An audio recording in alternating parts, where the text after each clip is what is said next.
एक बार की बात है, एक गांव था जिसका नाम था सनशाइन वैली।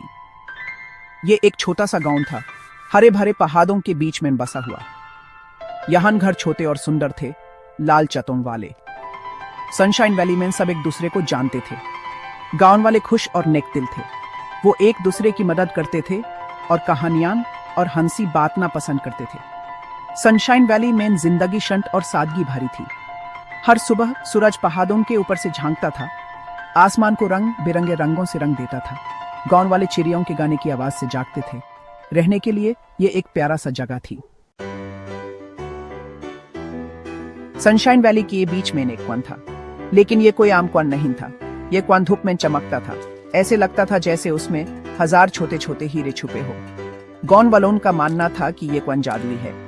वो कहते थे कि इसके पानी में मन्नतें पूरी करने की शक्ति है, लेकिन किसी ने भी इस जादू को आजमाने की हिम्मत नहीं की। वो कुआं का सम्मान करते थे और उसका ख्याल रखते थे। कुआं गांव के लिए जीवन का स्रोत था। ये उन्हें खेती के लिए, उनके जानवरों के लिए और उनके परिवारों के लिए पानी देता था। गांव वाले कुआं और उसकी रहस्यमयी चमक के लिए आभारी थे। यहाँ छोटू था, एक छोटा लड़का जिसे अपने तोते मिठू के साथ खेलना बहुत पसंद था।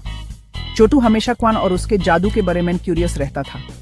फिर रानी थी, एक दयालु लड़की जिसे ड्राइंग करना बहुत पसंद था। रानी अक्सर कुआं के पास बैठकर गांव और उसके लोगों के स्केचेस बनाती थी। और बूढ़ा शम को कैसे भूल सकते हैं, गांव का कहानीकार। वो सनशाइन वैली के बारे में सब कुछ जानता था, जादुई कुआं की कहानी भी।